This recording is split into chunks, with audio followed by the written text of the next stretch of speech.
Hello everybody and welcome back to another review. Today we're going to be reviewing this, the Dapol Class 68 in the immaculate TransPennine Express livery. So then, let's first of all take a look at the box. So as you can see, on the front a nice huge Dapol logo to indicate this logo is made by Dapol. We've got what it actually is, a Class 68 diesel electric locomotive.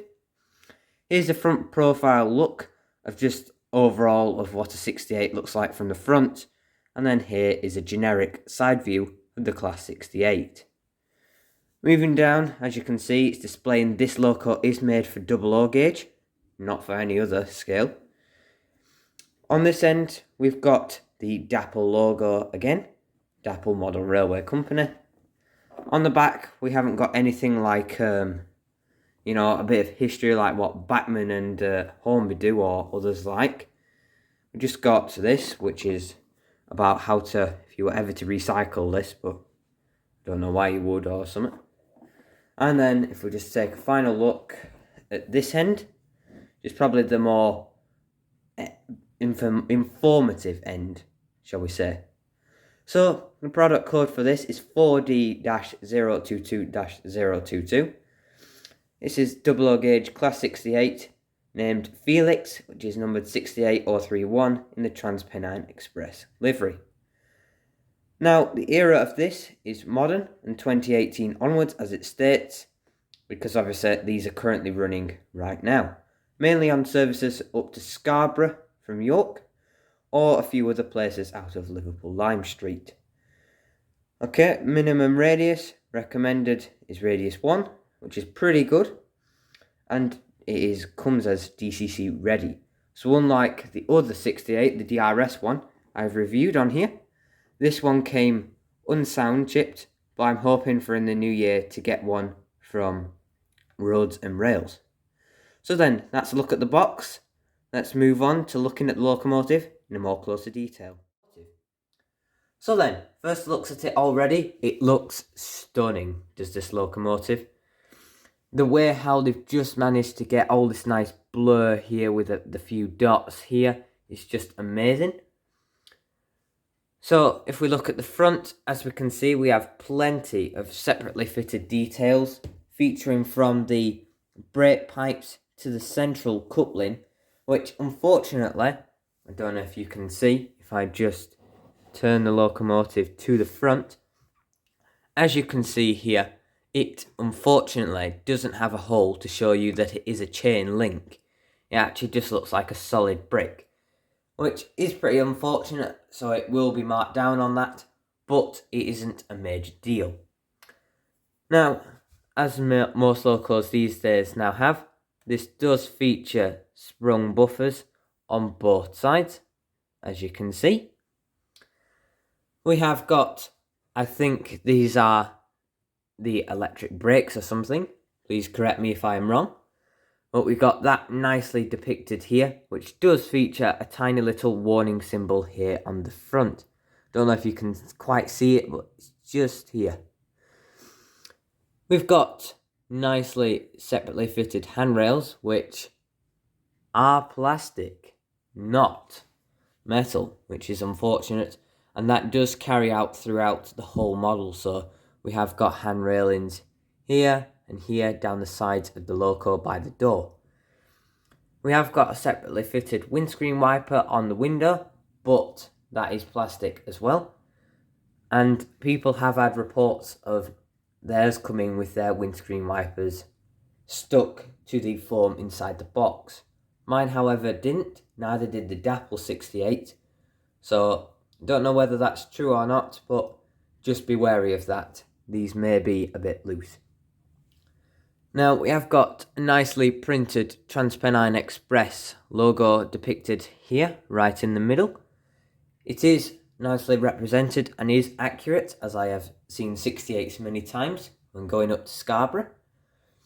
Now, if we just turn the locomotive back to a more side profile, as you can see, we have got lots of different bits all along the underframe of the loco on the chassis. We have got things like, I think these tell you about the locomotive, and got plenty of different things. So we've got over here hazard symbols, warning symbols, which all are, you can actually read and see what they are. And similar here on the tanks. And then here as well, some more warning symbols and other information. So if we move back over to here, we have got this, the loco's number, 68031, nicely printed. Another warning symbol here, and then we got to get to the name as well. Now, the names are printed on, but you do get in the pack a pair of etched nameplates, which is extremely good, that you can fit. So as you can see here, I have fitted mine, which is Felix, which is, if you don't know, is named after the Huddersfield station cat, which is named Felix. As we move down, we've got the more known TransPennine Express logo here in the centre, which does have the words and has the different colours here, unlike the one on the front, it's more just silver. And then here, very small, we've got, you can't read it here on the camera, but this actually says First Company, because that's what TransPennine are. They are a first group company. Now, we won't take a look at the other end because it's just the same as this one, but with a coupling. So, yeah. Just before we move on to the layout, we also have a nicely printed orange count line that runs smoothly all along the body. The paintwork looks to be very well done.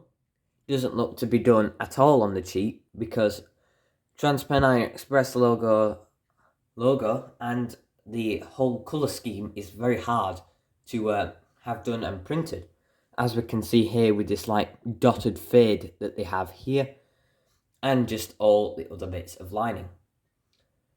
Now then, let's move on to the layout and check out its slow speed and high speed running.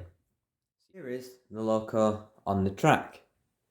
Now then, let's test out its slow speed performance. We are firstly trying it on speed step 28, and then we will move on to 1 to 8, and then you'll get some clips of it running around here on the layout. So then, let's bring it forward. That was speed 1, and can you believe how smooth it's running? I don't detect any lot of stutter. It's got a nice acceleration and deacceleration. There is a bit of motor noise, not too much. So let's just bring it back into the middle. Speed 1, watch it again. Just look at how smooth that startup is. So we stop it there. Let's change it over to speed step 1 to 8 and check out, even if it can even change really from how it was on 28 with that nice acceleration. Which, unfortunately, the DRS68 doesn't run the same as this. It has a bit of a stutter to start with.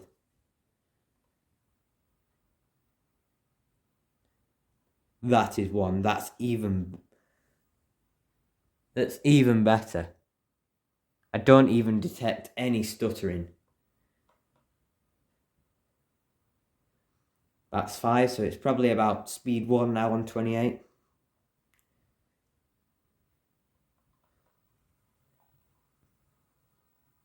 It just runs flawlessly, does this loco. So then,